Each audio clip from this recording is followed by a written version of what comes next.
Hi, everybody. Welcome to the live Monica Makes It Happen Facebook show, coming to you live from New York City on this Thursday evening. What an important show. I hope you watch, and I hope that you comment and you ask questions, because if you're like, well, me and so many other thousands of people, you're a little blue. That's because we're going through some tough times through this pandemic, and it's hard to deal mentally with what's going on, whether you've lost a job, whether you've lost a loved one. These are hard times. And when we go through hard times, that means we need to stick together. We need to talk about it. I think that's the best way to do it and shine a light. What's a better way of shining a light than actually talking to a doctor about these concerns? And I have the doctor in the house, Dr. Sanata Fees. Doctor, it's so nice to have you coming from New York City as well. Thanks for joining us, Doctor, on this live chat. She's a neuropsychologist, which is saying you pretty much have all the answers if someone right now needs help. And that's what we want to do, is we want to help someone if they're watching and they might not know what to do. They might be suffering from a little bit of depression. And October 1st, by the way, the entire month, is National Depression Education and Awareness Month. So what great timing for this conversation. Doctor, tell us a little bit about what you could tell someone, let's say, if they are suffering right now, they've lost a job, they've lost a loved one, and they feel like they're losing their mind. And I just saw your son running behind you. You're trapped indoors with maybe family members that are driving you crazy. Mental health awareness is such an important part of our lives. And the unfortunate truth is there's still so much stigma attached to it that a lot of people don't go out and seek help. People are embarrassed to admit that they need help. And you know what? Because of the lack of awareness, even in today's world, with all the social media and all the attention that it gets, people still don't know what depression or anxiety or any of this looks like. So they don't know what to really look for if they do see signs in themselves, in their loved ones. And I'm hoping that we can shed some light on that today. Yeah. And you have some great tips for us too. You not only have your own, I think, department, and you also, I think, teach at Columbia. So you are incredibly talented at helping people who might have some problems. Not be afraid to come forward. But what can we do? What practically can we do to help our mental health? One of the things that has happened to all of us from, being in this pandemic, the quarantine, the lockdown, to slowly coming out of it, to kind of slowly going back to it, we've been cut off from people, right? The social buffers that we surround ourselves with, which is family, friends, coworkers, loved ones, just being out and about, just running into someone when you go shopping, right? So I think one of the things that we can do is establish some contact again. It's very easy to sort of lose yourself in the routine of the day, to just sort of learn to be by yourself and kind of forget what it's like to be out and about and meet people. And while it's really important for us to now, still even more so, especially in New York, have that safe distance, how can we still keep in contact? Well, what we're doing now, the internet has been an amazing tool. So call your friends, set up Zoom calls. Even if you're making dinner, and I've done this so many times, I'll call a friend on FaceTime or Zoom, and as I'm chopping up my vegetables, I'm talking to a friend. You know what? Not only does that help sort of pass the time, but it's a good way to reconnect and not feel so lonely or isolated from people. So do that, and during the summer, and we're going into the cool winter months again, but I took advantage of every hike and going to the park and bringing my boys for, play dates in the open space. We can still do that. You can still have people come over to your backyard, to your stoop, just go for a walk around the block. There's so many options, but the struggle that I think that it's a real struggle is making that initial commitment and doing it. Finally hitting that text. It's so great to say, yeah, let's talk soon, but you don't really set that time. So put on your calendar, set a date, set a time, let's FaceTime, or let's go for a walk at 7 p.m. And that goes right into the next tip, which is creating that schedule, because so many of us maybe have lost our jobs or we're not going into work anymore, and we're trying to create this kind of schedule. But you say create a schedule is good for our mental health. Is that right? Routine has been shown to be very good for us, because as long as we don't become so attached to it that we can't deviate, from, a strict schedule, I think routines are good. So just like we wake up in the morning and, but 90% of us probably have some routine of stumbling into the bathroom, washing, our face, brushing our teeth, taking a shower, all of that stuff. It kind of takes the thinking out of it. That allows our brain to operate in the background without having to work for every little thing, right? And let's face it, our brains can use a break. They're going all the time, especially now with the phone pinging and the email and this. Doctor, you totally said it. We need a break. And so schedules take off that mental, thinking cap where you're just like, you know what you're going to be doing. My favorite tip is next, and Elle's favorite tip, rescue an animal. Yeah, I mean, research shows this, but most of us don't need research to say this, that having a pet, a dog, a cat, someone to care for, someone to look at you with adoration is a lovely thing. And I think in this time more than ever, I think rescuing an animal, adopting a pet, I think would do wonders for you, because now you feel like you have a companion. It'll make you feel like you have purpose and you have someone who you need to take care of, especially if you live alone. It can be very isolating and, lonely. And to be honest, I every day think about adopting a dog, but then I realize I have 2 5-year-olds who can't help me take care of it. So this is going to have to pick up the slack. So that's the only reason I haven't done it yet. Oh my God, Doc, we're so alike. That's exactly how I feel. And then go to a therapist, see an expert about it. If you really are feeling blue and you can't snap out of it, and it's lasting longer than it normally does, because all of us have our blues, but you're saying go see a therapist. Yeah, so the difference between just having our blues and having depression or even major depressive disorder is really the amount of time. Anything that lasts past 2 weeks is not considered typical or normal. And be honest with yourself. If you feel like you're having trouble getting out of bed, if you feel like simple tasks like taking a shower, cooking yourself a meal, you're avoiding your loved ones, you don't want to get on that call, you don't want to go out, you're losing weight, you're not sleeping well, or you're sleeping too much, or you're gaining weight, those are all telltale signs of depression, and seek out a therapist. And you know what? These days, I feel seeking out a therapist is probably easier than it's ever been, because most of us in the mental health professional are seeing patients online. We have video formats, we have phone calls. I do it every day. My colleagues do it. I think it's just been so much easier for the last few months to be in therapy, because you don't have to take time. You don't have to look for parking. You just Zoom everybody that you need. And oh my God, Queen Kira, I hear you. Wow, we're getting a lot of comments about our dog and cat adoption idea, because they're saying that's just more financial, because a lot of people are suffering from financial problems, living paycheck to paycheck, not getting a paycheck right now. So you're saying join a virtual group? I haven't heard of this one. This one sounds interesting. Yeah, there was something, I don't know if it's still popular, called meetups.com or meetup groups. Now there are online groups where if you can find someone, let's say if you like to knit, you want to knit with someone, but where do you go find someone who knits?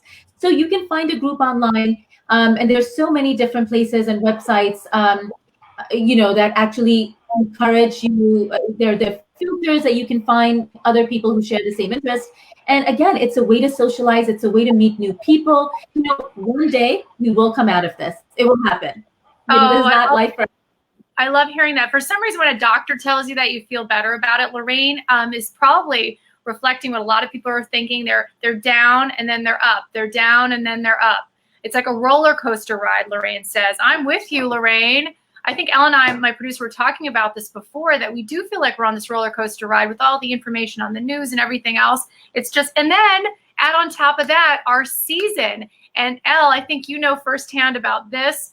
My producer, the seasonal affective disorder, 5% of the population actually is impacted by this when the seasons change, and it can be quite gloomy. I'm learning about it myself. My colleague, Stacey and Gooden, actually investigated what does that mean and could it impact you? Take a look. Autumn is synonymous with changing leaves, cooler temperatures, and less daylight. But health experts say the changing season could also have a biological effect in many people.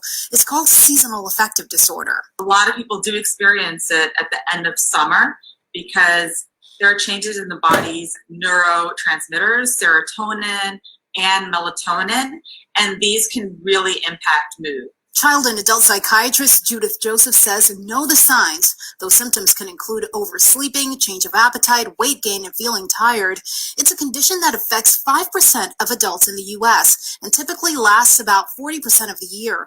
With schools now in session and reports of an uptick in coronavirus cases in several New York City neighborhoods, Dr. Joseph says the combination could lead to even more anxiety. So there are more stressors in the environment because of a pandemic. And with a pandemic, you really have limitations in terms of travel and some of the things that were somewhat, bringing you hope during these seasonal blues. We're very limited in what we can do. And then as the days grow shorter and the weather gets colder, going out may not have that same flexibility that we did during the summer, that we had during the summer. So what do you do then? Sit close to your window and open the shades and get that natural light exposure. That can be helpful. Dr. Joseph also says continue practicing COVID-19 safety guidelines and make self-care a top priority. You can start by developing a workout routine and sticking with it. Also, boost your melatonin levels to get a good night's sleep. You can get natural melatonin through ripe cherries. You can also use, if you talk to your doctor, melatonin supplements and eat things like walnuts, things that are rich in really the happy chemicals for your brain. Bottom line, don't brush off that sluggish feeling as simply a case of the blues or seasonal funk. When in doubt, contact a medical health professional for advice. I'm Stacey Ann Gooden, Pix 11 News. That was so good. And I like that happy ingredients in your life. And doctor, I mean, hearing that you're an expert of the brain, what can you add to that might help somebody watching? I was hoping I'd get a chance to do it. So they also have, and you can find them fairly cheap now, these lamps on Amazon, these LED light lamps that offer basically photodynamic therapy that allow you to get some of that vitamin D that your body needs to make. Also, just your circadian rhythm is basically your body's inner biological clock. And when, it's so dark already and it really is a little depressing. And so force yourself to get out. Say, yes, it may look dark, but it's only 6:30. You know what? I could go for a quick sprint on the block. Find ways to get some fresh air, find ways to get some sunlight while, make hay while the sun shines. And you just have to persevere. And it's a little harder now because of COVID. But seasonal affective disorder, very aptly named SAD, it's a real thing. That's so true. SAD, that's a good way to remember it. But a lot of people are saying they're actually happy that the seasons are changing. They love the cold weather. Okay, I'm not in that bunch, but I do appreciate when it's not so hot. But I have to tell you, this time of year can be so dreary, especially if you have bills, you have all sorts of things. We have a lot of questions coming at us, but I do want to mention, somebody mentioned prayer. Prayer could help. That is a great suggestion for the viewer that mentioned that. How does stress affect your overall health? That is one of the questions that one of our viewers asked. Good question.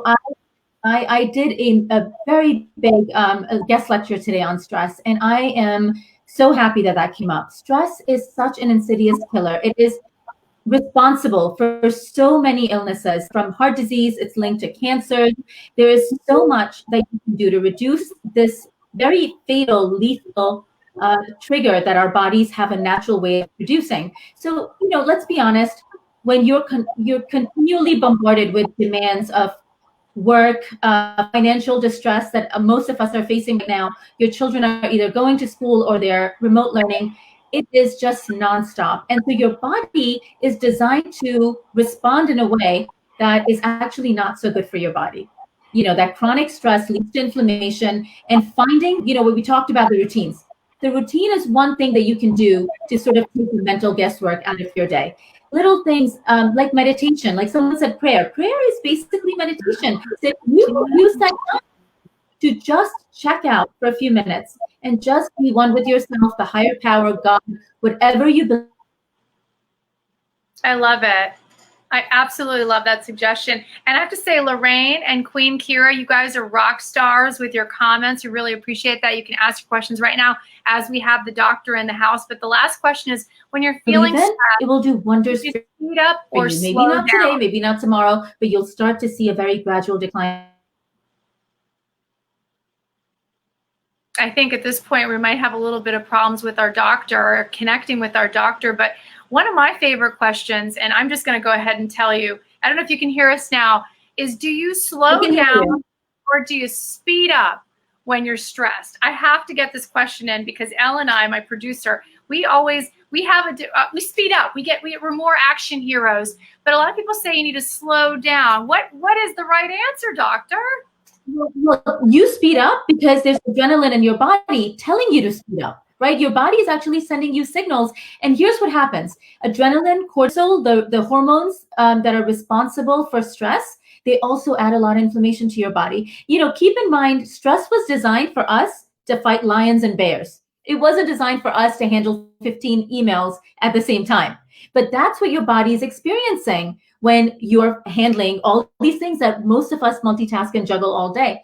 So your body actually needs to slow down and you need to take a mental break. So even if that means you make yourself a cup of green tea and say, you know what, a timeout for 15 minutes, it'll do wonders for you. I love it. So slow down. So next time Elle, bringing you in now to the conversation, since there's so many people like commenting, wow, this is a hot show. I'm looking at all the comments. Thank you, Queen. Thank you, Lorraine. Thank you, everyone who's commenting. What are you hearing, Elle?